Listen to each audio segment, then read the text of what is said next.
Poštovane dame i gospodo, dobar večer.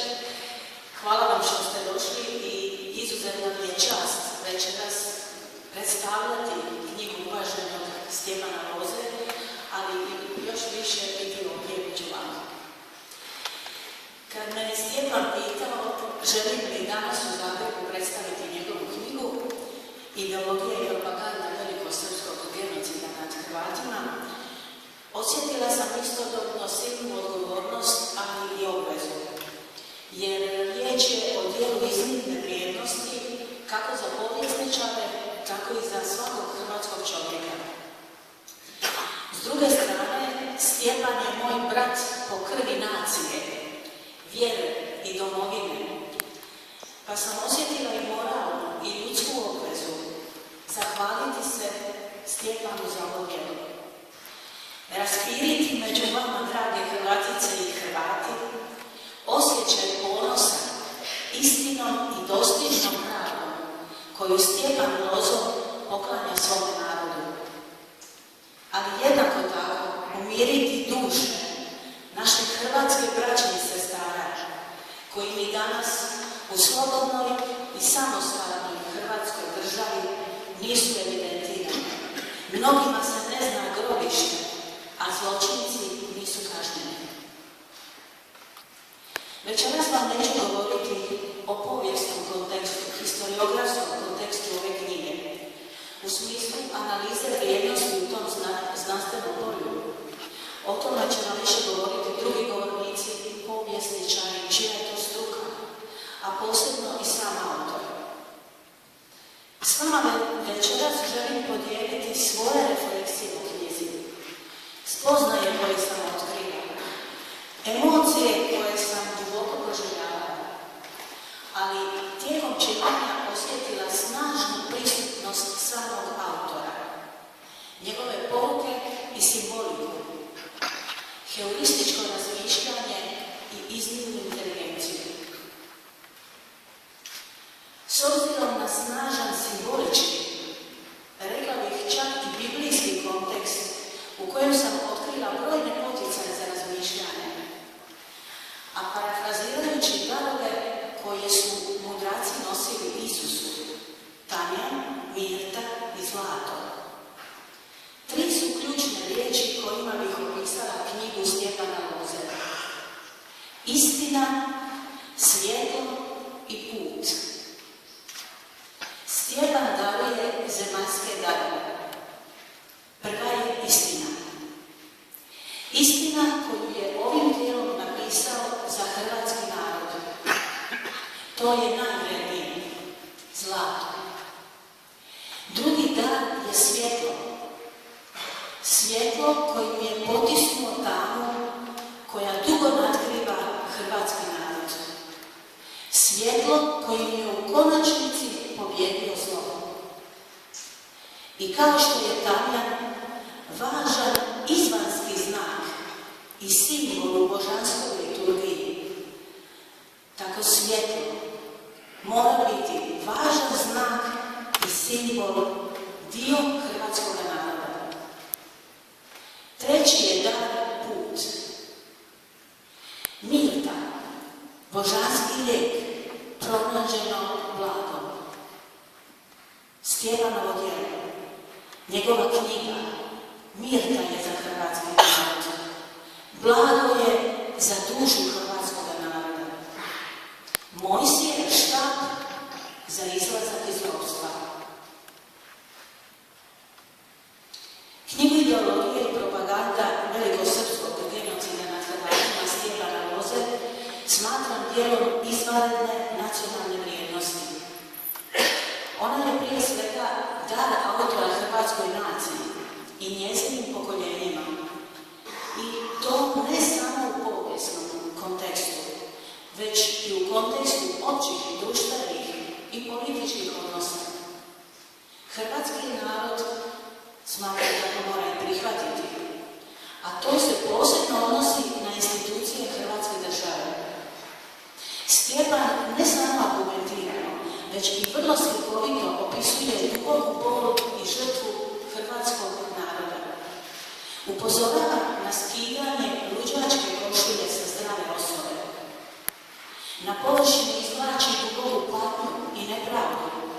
Argumentira istinu i laž.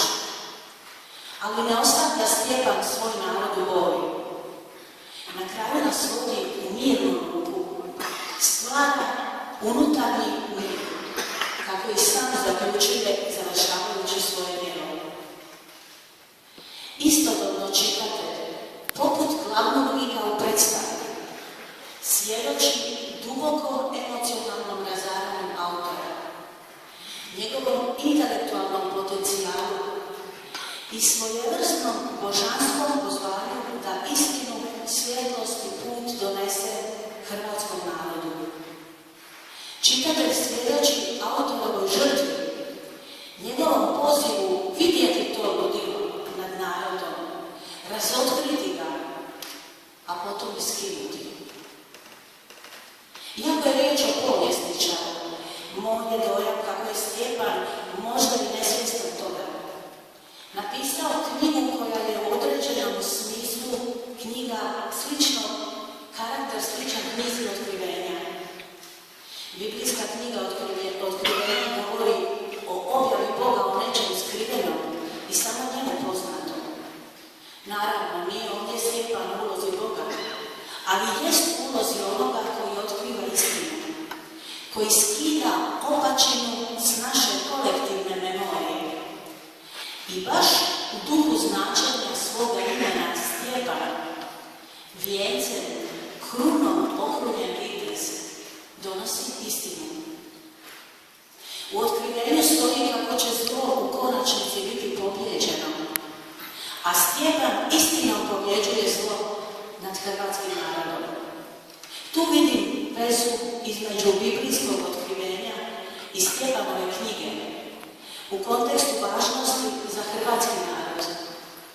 Jer onog trenutka kad razotkrijemo istinu, raskrinkamo zlo, njegovo ishodište i metode djelovanja, možemo progledati i skinuti opačine. Skidanje laži o hrvatskom narodu oslobađa našu naciju. Zato je potpuno jasno zašto postoji toliki otpor da istina iziđe na svjetlo dana. Jer zatočeništvom u laži i propagandi hrvatski narod drže u ropstvu.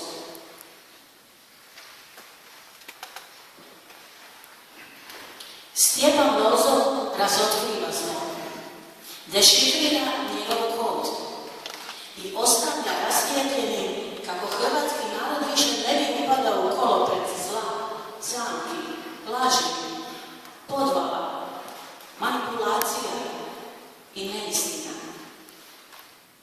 Ako dublje uđemo u pozadinu tragične povijesti hrvatskog naroda zadnjih 100 godina, u kojem doživljava genocid, što vrlo precizno i argumentirano jezikom brojki svjedoči i uvaženi profesor dr. Stjepan Šterc, koji upozorava kako je danas u Hrvatskoj trebalo biti 6 umjesto 4 milijuna Hrvata, i iz demografske perspektive potvrđuje se osnovna teza knjige Stjepana Loze o genocidu koji je počinjen nad hrvatskim narodom. Laž i manipulacija velikosrpske ideologije i propagande provlači se kroz sve protuhrvatske i neprijateljske ideologije. Njihov izbor u svetosavlju nastavlja se s četništvom, velikosrpstvom, pa sve do jugoslavenstva. Jer jugoslavenstvo nije ništa drugo, nego li prijetvorna i maskirana inačica velikosrpstva, koje danas nažalost postoji u obliku koju prepoznajemo kao regija. Velikosrpska propaganda i manipulacija i danas traje. Prilagođena je povijesnim okolnostima i mijenja svoj oblik prema potrebi. Tako živi od Karađorđevićeve diktature, nacističko-fašističko-četničke Nedićeve Srbije, pa do komunističko-partizanske Jugoslavije. I tu ne prestaje. Ona je pokušala velikosrpskom agresijom u Domovinskom ratu slomiti kralježnicu hrvatskoj državnosti. Opet se ponavlja isti obrazac zločina, potvrđen i pred međunarodnim sudovima, koji su upozorili kako agresija i zločini koji su počinili Srbi ima elemente genocida. Nažalost, Srbija nije uspjela ni danas u 21. stoljeću odbaciti tu šovinističko-fašističku ideologiju, pa je Srbija danas jedina država koja legalno i institucionalno stoji iza zločinačke ideologije koju prepoznajemo kao četništvo, jer je četništvo legalna i službena politika države Srbije.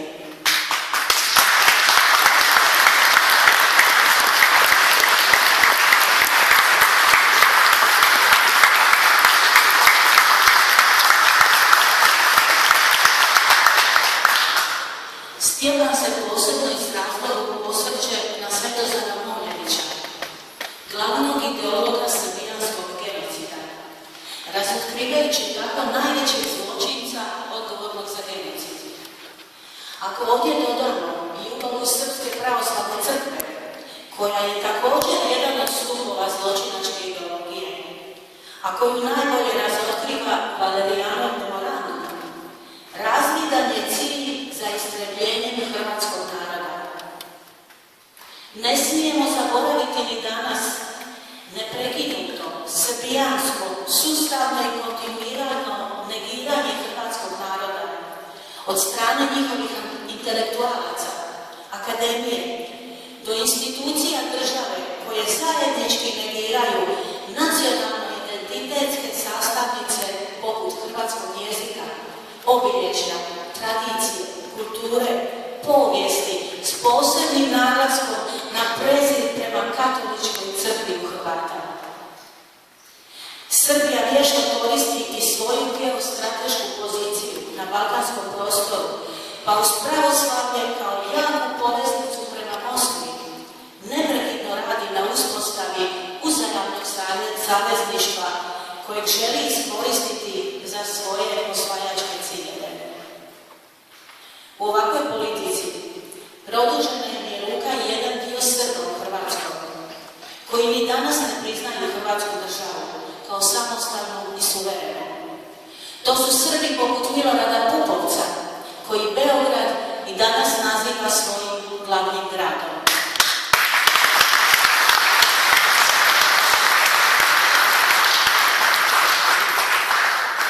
Srbi, srpska ideologija i propaganda uvijek su, nažalost, imali i pomoć hrvatskih izdajnika. Hrvata koji su bili njihovi vjerni saveznici, kao što je bio Vilović, o kojem govori Stjepan Lozo u svojoj knjizi. Takvih izdajnika imamo sve do današnjih dana, jer i danas imamo vlast na kojoj su izdajnici koje više privlači Beograd nego suverena Hrvatska.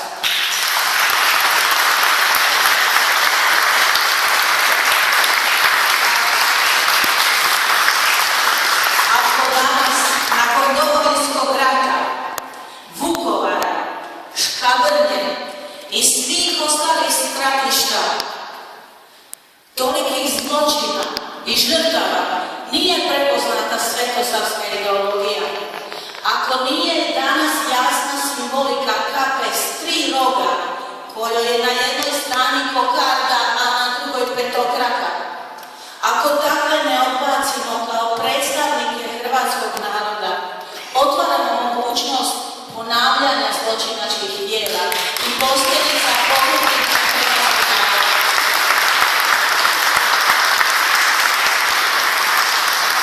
Ako nas budu opet vodili oni koji vide budućnost hrvatskog naroda u savezu sa Srbijom, neće nam biti spasa, a upravo takvi nas vode danas.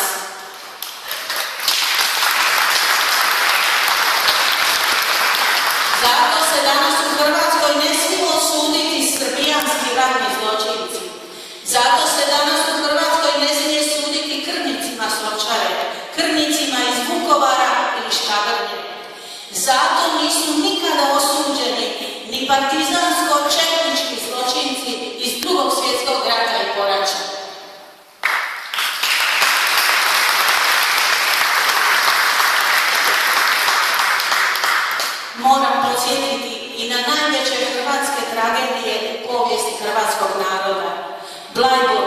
i križni put. Stjepan u svojoj knjizi u maniri vrsnog povjesničara šalje poruku s jasnom simbolikom. Nije slučajno da je poglavlje koje govori o pitanju i ulozi hrvatskih komunista i Tita u poratnom pokolju Hrvata smješteno na stranici pod brojem 666. Shvatio je Stjepan simboliku Bleiburga, tog olovnog polja i kosca u crnoj mantiji koji kosi sve pred sobom. Ova poruka u kojoj zlo stavlja na stranicu pod brojem 666 govori o njemu kako razumije i pravu pozadinu zla, da je duboko pronikao u taj povijesni kontekst, da ga je prepoznao. Za zločin na Bleiburgu, križnim putevima, nitko nije odgovarao, a to su zločini protiv hrvatskog naroda.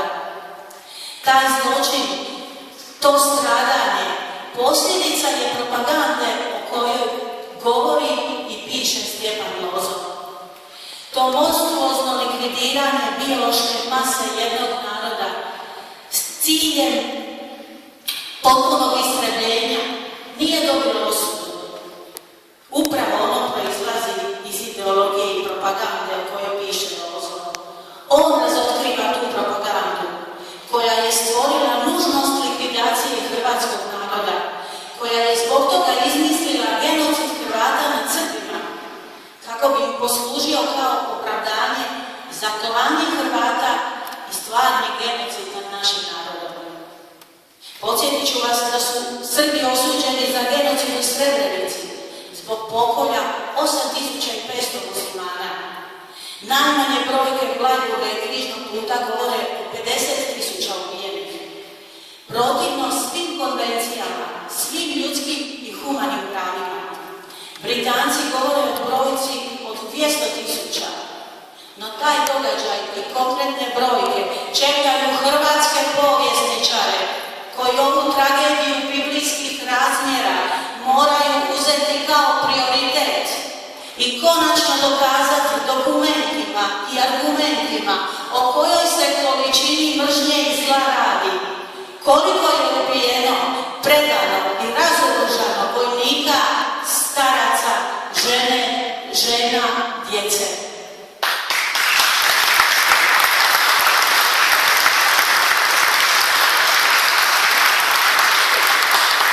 Hrvatska država konačno mora postati utočište hrvatske nacije u kojoj ćemo biti zaštićeni i sigurni. Na svijetu postoji između 7 i 10.000 naroda. Samo mali broj naroda ima privilegiju imati svoju nacionalnu državu. Hrvatska je nacionalna država hrvatskog naroda i mora ispuniti svoju osnovnu zadaću.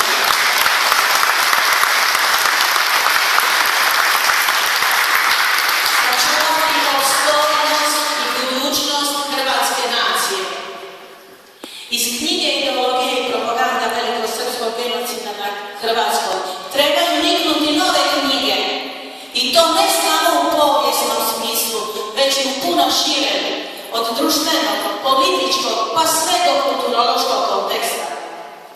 Nedavno smo svjedočili srbijanskoj propagandi i ideologiji, a riječ je o srpskoj kulturnoj autonomiji, koja nije ništa drugo nego ono s čime nas suočava Stjepan Lozo.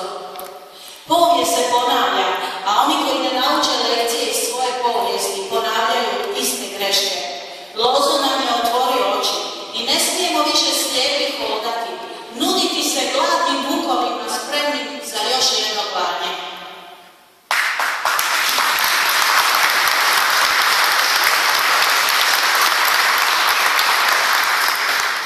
Stjepan je skroman, pa veli: želio sam napisati povijest kakva je bila. Osjećao sam čežnju naših ljudi stradalih u pokolju naroda. Povijesni zaplet. Da, hrvatskim dušama. Na konačnu istinu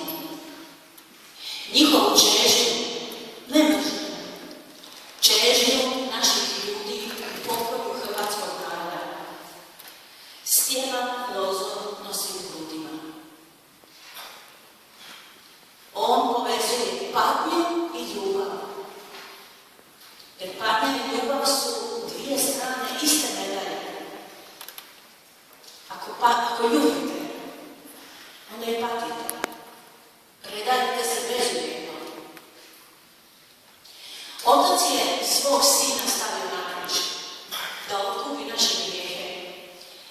I mi bi svi ljudski uzeli to oproštenje naših grijeha. Ali pitam vas, tko će uzeti patnju? Tko će podnijeti križ? Stjepan je odlučio na svoja leđa staviti križ, za koji zna da mu pripada. Čitatelj osjeća baš tu notu žrtve. Baš tu notu njegove boli. Sve nijanse boja, čudesnog kolorita njegove duše. Čitatelj osjeća baš tu njegovu posvećenost zavjetu. Poslanje za ostvarenje djela hrvatskog naroda. Ova knjiga ima puno poveznica s cijelim kontekstom nacionalnog pitanja našeg naroda. Ona je povijesno dokumentirana i znanstveno neoboriva. I zbog toga mora biti poveznica i smjer hrvatskom narodu o pravovjerju i istinitom učenju o sebi, hrvatskom narodu i državi. Mora biti knjiga koja će hrvatske naraštaje učiti ponosu i slavi svojih predaka, umjesto današnje nametnute stigme. Ova knjiga nas mora potaknuti ne samo da spoznamo činjenice i dokumente koje nam nudi, već da duboko uđemo u povijest našeg naroda. Stjepan je rekao kako je vidio ljude s uzdignutim rukama i pogledom pred vratima nebeskog dvora. Osjetio njihovu čežnju. Pridružimo se i prihvatimo ovu knjigu kao dar, kao istinu, svjetlost i put za hrvatski narod. Stjepane, viteže okrunjen ovim djelom, tvoje djelo je za mene dar hrvatskoj naciji i put nacionalnom oslobođenju. Hvala svima.